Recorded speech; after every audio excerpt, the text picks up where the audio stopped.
Искусство жить яшәү сәнгате мәйданчыгында татар халкының агач төзелеш сәнгатенә багышланган кичәдә коллекционер җыючы Гөлшат Нагайбакова соңгы 3 ел эчендә туплаган үрнәкләр белән таныштырып, бу төр сәнгатькә булган карашы, фикерләре белән уртаклашты.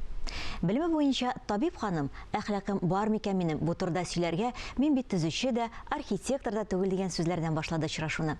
Ләкин биргә килүчеләр өчен энтузиаст Гөлшат Нагайбаковның эзләнүләре үтә дә кызыклы булды.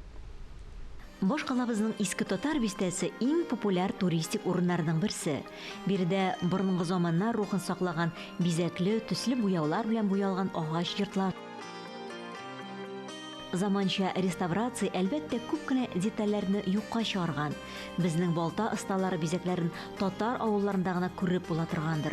Чын энтузиастлар шуларны эзләү белән мәшгуль.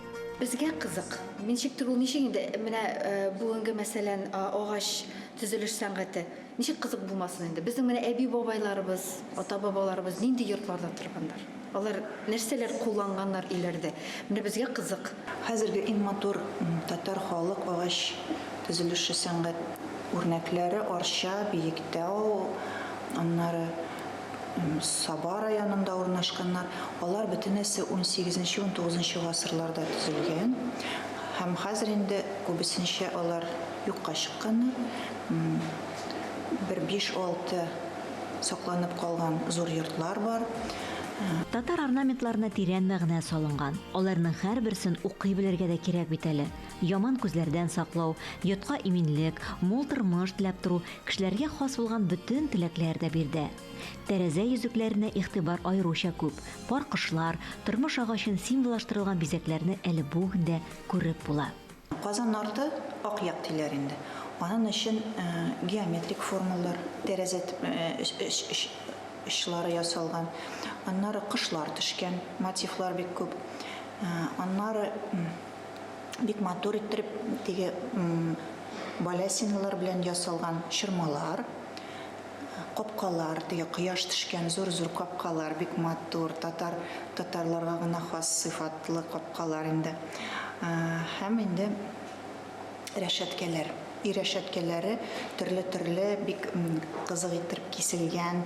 Анда инде нинди генә шешкә мотивлары да бар, геометрик мотивлар да, аннары еланда төшкән мотивлар бар.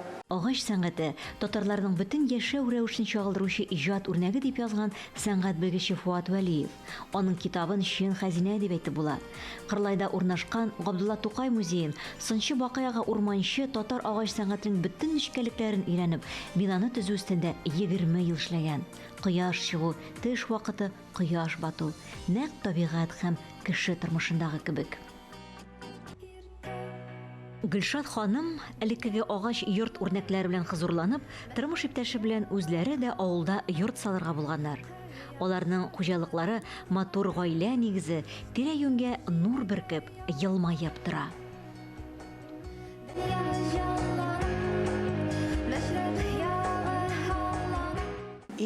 Җир җилкәсендә тормый, ир җилкәсендә тора. Менә шуңа күрә ирләр булырга тиеш. Йортларны салырга, ул йортны карап, бөтен кирәк әйберне ремонтлап, тырышып, яратып караган кеше генә булса, аны төзергә була.